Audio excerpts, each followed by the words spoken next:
qui va nous parler de la jeunesse. Je vais citer son titre. Jeunesse, la culture pour envie de vivre. Et on a vraiment envie de vivre ça, madame. Voilà.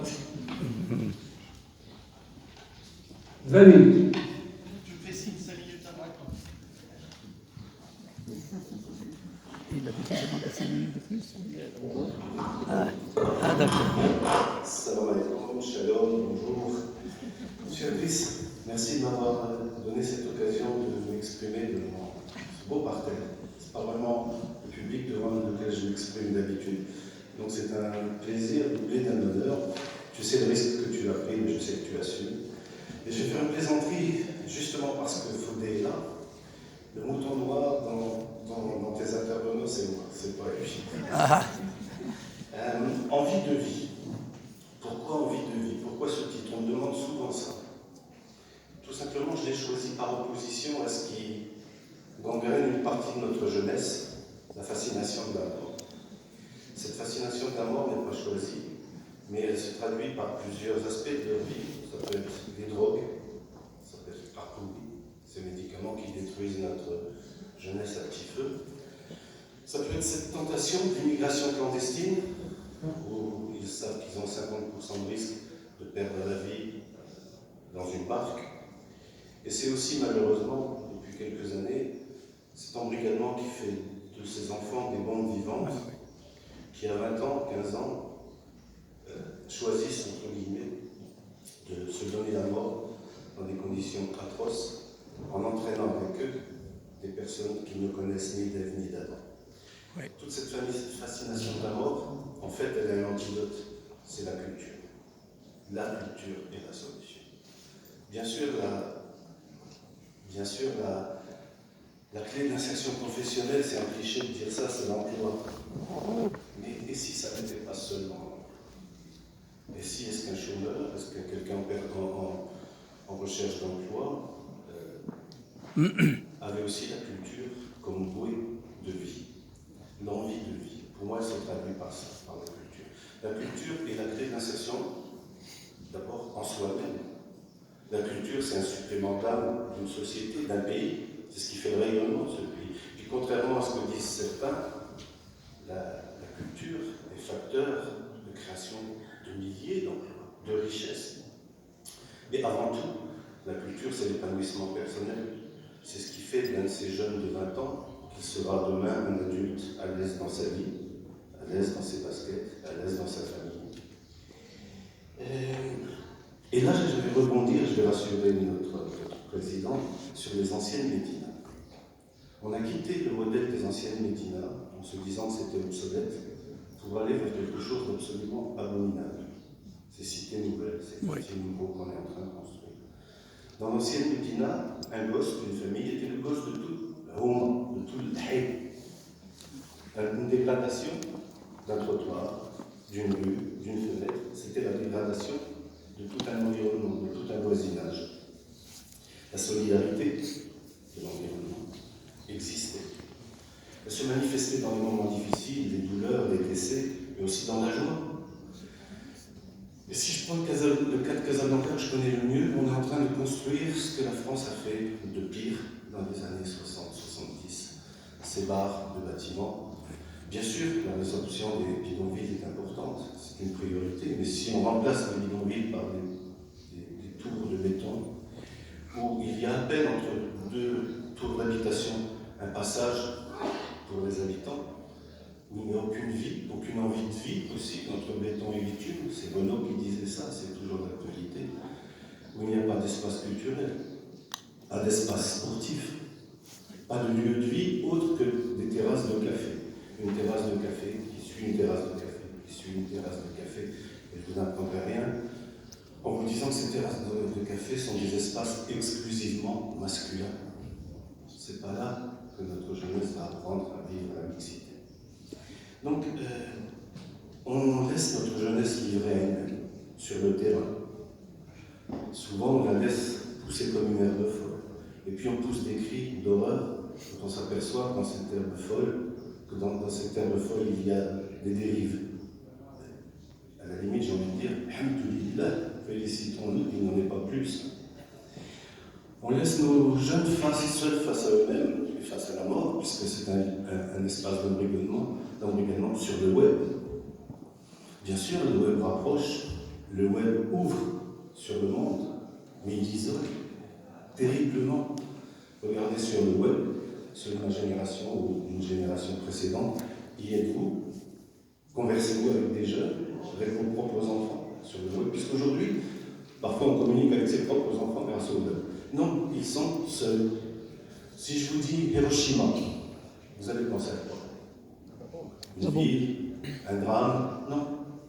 Aujourd'hui, pour un gosse de 20 ans, Hiroshima, c'est un club très fermé sur le web. Ils discutent de choses pas terribles. Donc seul sur le terrain, seul sur le web, et seul face à la violence. Aujourd'hui, où nos jeunes apprennent-ils l'amour? Où apprennent-ils la sexualité? Sur les sites porno, les garçons. Croyez-vous que ça prédispose à une vie familiale, une vie sexuelle harmonieuse? Tout est dans la violence. Et malheureusement, là je vous décris le côté sombre de ce que je voulais vous parler. Rassurez-vous, il y aura le côté positif. Malheureusement, le web, bien plus que la mosquée, c'est pas dans la mosquée qui se passe, est un lieu d'embrigadement, de prise de tête des cerveaux de notre jeunesse. Et bien sûr, les semeurs de haine, ceux qui par leurs paroles arment les bras, l'ont très bien compris. C'est là qu'ils recrutent. Et c'est Madame Souad Khmei, une dame remarquable de Casablanca, qui est la présidente de l'association des familles des victimes du terrorisme, qui a perdu son fils de 18 ans et son époux dans les attentats de Casablanca en 2003, qui le dit très bien. Ceux qui veulent embrigader notre jeunesse commencent par une chose: couper la jeunesse du beau, couper la jeunesse de la famille, couper la jeunesse de l'amour, et notamment l'amour maternel. Il faut couper le fils du lien affectueux avec sa maman. C'est pas innocent si chez ces embrigadeurs, les deux premières cibles sont les femmes et la culture. Or, pour moi, très sincèrement, la culture, c'est l'antidote. Malheureusement, que faisons-nous en termes, pas seulement de culture, mais de main tendue en direction de nos jeunes? Je voudrais saluer tout particulièrement les jeunes à qui j'ai demandé d'être là aujourd'hui, qui sont des jeunes d'une association de Fès qui s'appelle Par-delà les remparts. Regardez le nom de leur association, Par-delà les remparts. Je trouve ça tellement significatif. Merci d'être là. J'espère que vous serez des intervenants dans le débat. Notre jeunesse n'est pas aimée. On n'aime pas notre jeunesse. Pourquoi? Parce qu'on ne la connaît pas. Et comme tout ce qu'on ne connaît pas, on en a peur. Mais ils le sentent, ils le savent. Et quelque part, ils nous renvoient la balle. Vous ne nous aimez pas, vous ne nous écoutez pas, on frappe à vos portes, tant pis. On fera sans nous. On en est là aujourd'hui. Ils font sans nous. Mais attention, ils sont en train d'émerger. Toute une culture souterraine est en train d'irriguer notre pays. Nous ne la voyons pas. Nous nous voyons une partie émerger de l'iceberg. Or, on case, on met notre jeunesse dans des cases. Ils sont blasés, ils sont blindés, ils croient en rien, ils sont individualistes. C'est vrai, ça m'a fait l'expérience d'un café politique à Casa, c'est le contraire. L'immense majorité de nos jeunes veut s'en sortir. L'immense majorité. Et il y a une partie de notre jeunesse qui est dans une stratégie de survie. Ces petits marchands ambulants que vous voyez, qui donnent du mal, pour vendre des pastèques, pour vendre des fleurs. Puis il y a une partie de notre jeunesse qui, hélas, pour aller la repêcher, ça sera très difficile, qui est déjà dans un autre monde, parce que les neurones bousillés, parce que les familles a tué en eux tout ce qu'ils pouvaient faire d'eux des êtres humains. Puis bien sûr, une autre partie de la jeunesse, qui est aussi bien ailleurs, mais ce n'est pas la même. Cette jeunesse, non pas de famille bourgeoise, famille bourgeoise, dans le terme noble de la bourgeoisie, ont une culture, sont indiqués, lisent. Non, une partie de notre jeunesse prenez pas mal ce que je dis, d'abord c'est pas bon que je lis, mais je choisis des termes du vocabulaire plus facile. Ces enfants de parvenus vivent ailleurs. Ils croient qu'ils sont en Europe, alors qu'ils sont dans leur propre pays, où ils sont en fait étrangers. Mais l'immense partie de notre jeunesse, vos enfants, les enfants de la classe moyenne, dont les parents se sacrifient, font beaucoup de sacrifices pour payer des études, pour leur donner un accès au sport, à la culture, au loisir, cette immense partie de notre jeunesse est magnifique, pleine de dons, de potentiel. Elle veut réussir. Elle nous tend la main, et nous ne voyons pas cette main. Quels espaces pour la culture offrons-nous à ces jeunes? Est-ce que quelqu'un parmi vous sait l'état des maisons de quartier, des maisons de jeunes dans nos villes aujourd'hui? C'est une horreur, obsolète, ringarde, dépassée, gérée par, j'ai rien contre les fonctionnaires, mais gérée par des fonctionnaires qu'on a mis là en attente de leur retraite. Donc, ils n'ont qu'une envie, fermer la porte de la maison de quartier ou de la maison de jeunes à 20h, ne pas ouvrir le week-end. Oui. Et si on confiait ces maisons de jeunes, ces jeunes, qui mieux qu'eux pouvait gérer et animer ces maisons? Les centres culturels de l'INDH, l'Initiative nationale du développement humain. Une magnifique initiative, projet de règle. Qu'avons-nous fait? Nous avons construit des murs, et à l'intérieur. Où sont les éducateurs, les animateurs, les travailleurs sociaux capables de faire vivre cet espace? Quelle mixité sociale aujourd'hui? Je n'ai pas connu, parce que je ne vivais pas au Maroc à cette époque, mais on me raconte souvent les grands matchs de foot du Wydad, du Raja à Gaza, ou au Stade d'Honneur. Toutes les familles étaient présentes. Riches, moins riches, pauvres, la véritable mixité sociale. La promenade de la Corniche à Gaza, ou que ce soit une Djellaba pauvre ou une Djellaba riche, le week-end, les dimanches, les familles de tous bords se retrouvent.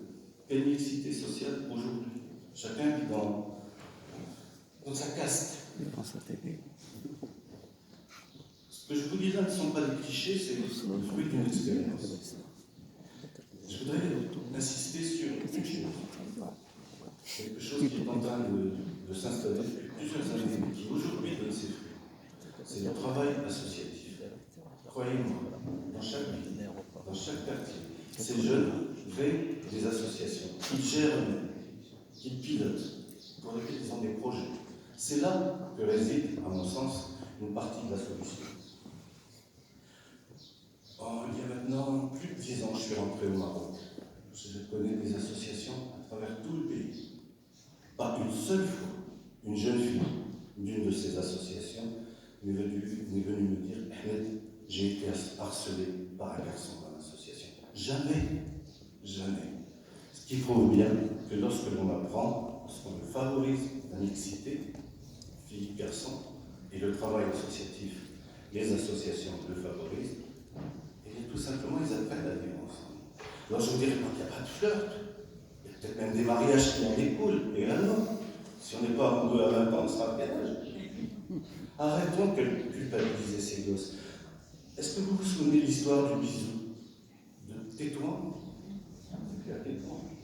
où on a envoyé 6 mois en prison un jeune garçon parce qu'il avait publié une photo sur Facebook où il donnait un bisou à une jeune fille de son âge.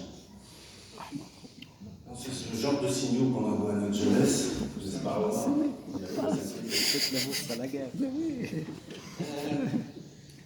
Et si l'on fait très attention, nous allons aujourd'hui récolter des fruits amers de cette espèce de ségrégation qui s'installe. J'ai encore du temps, si on veut. 7 minutes. Ça va.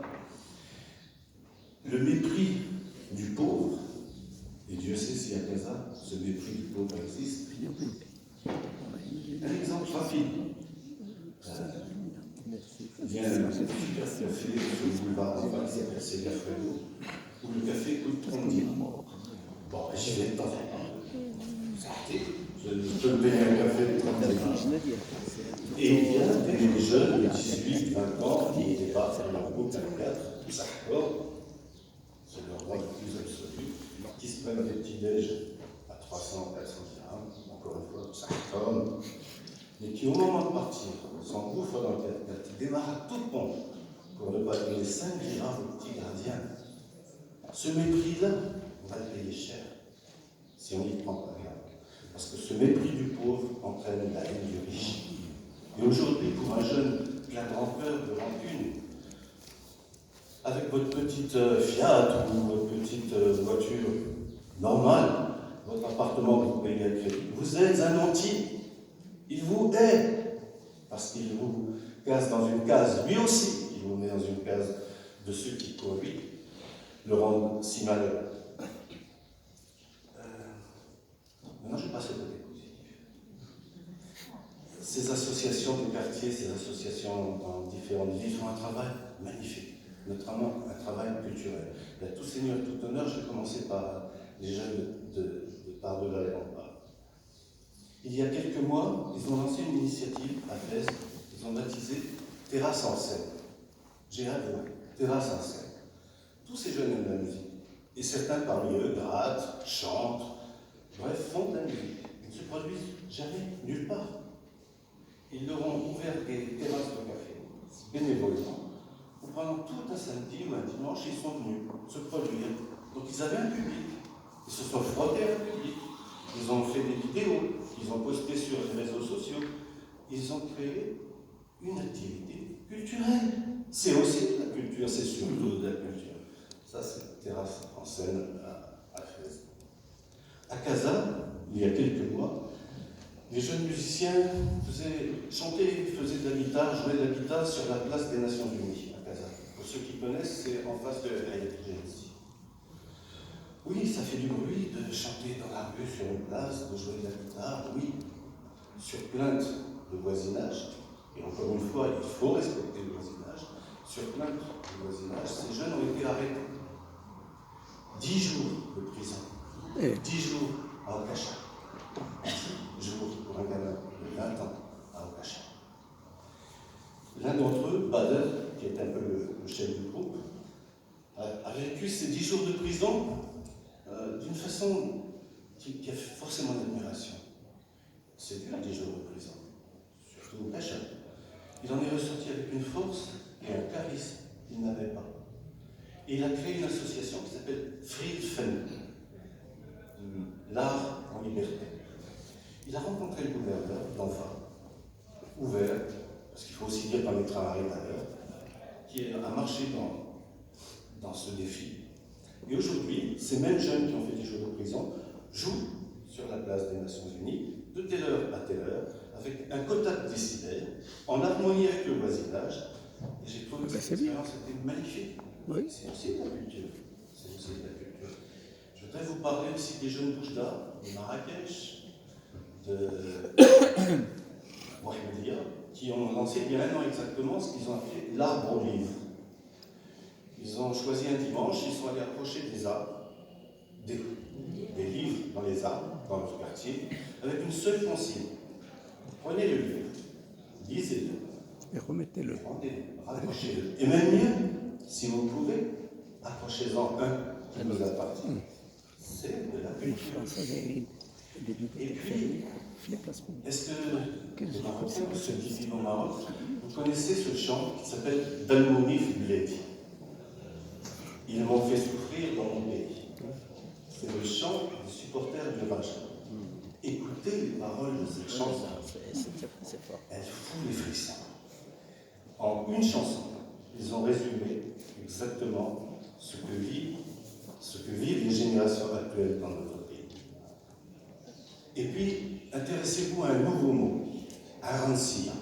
Alors ça s'écrit le chiffre 3, A, R, A, N, C.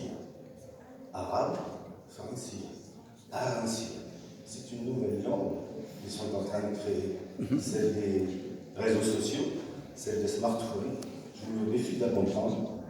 Mais c'est aussi de la culture. C'est aussi une façon de faire progresser la langue. Mais ces jeunes, croyez-moi, sont en quête de spiritualité. Et ça, c'est ce qu'ils pouvaient leur apporter. Ne laissons pas ces gosses sans réponse. Ne les laissons pas sans faire grandir leur âme, y compris par la spiritualité. Chacun est libre de sa foi. La spiritualité, c'est autre chose. Ils en sont terriblement dépourvus. Et ils en souffrent. Et je terminerai peut-être par un appel. Cédric, tu vas m'aider là-dessus.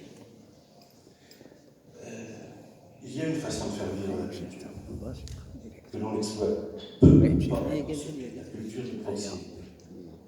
Je milite depuis des mois, peut-être même des années, pour trouver comment former des animateurs culturels capables de faire vivre les maisons, capables de faire vivre des centres culturels, capables de faire vivre des espaces INDH qui ont été construits. Ces jeunes ont le potentiel, les atouts, les capacités. Il faut juste trouver le formateur et trouver ensuite comment exploiter, dans le bon sens du terme, ces jeunes animateurs. Moi, j'ai vécu en France, j'ai passé mon BAFA, qui m'a permis de former à l'animation.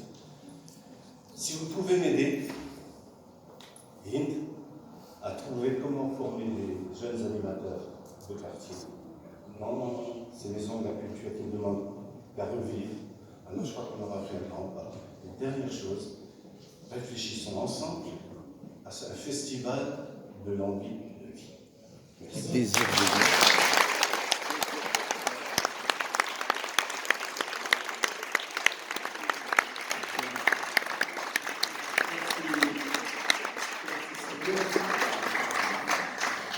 Vous écoutez pendant des heures, hein, vous êtes un vrai conteur. C'est difficile. Non, mais c'est vrai que vous avez résumé les choses, problèmes sociologiques, socio-économiques, socio-culturels, avec un récit tout simple et que tu vis quand même. Voilà. Donc on voit exactement le problème des mutations sociales, de sociétés traditionnelles vivant dans des villes traditionnelles comme les Médina ou à la campagne, dans les tribus, où les enfants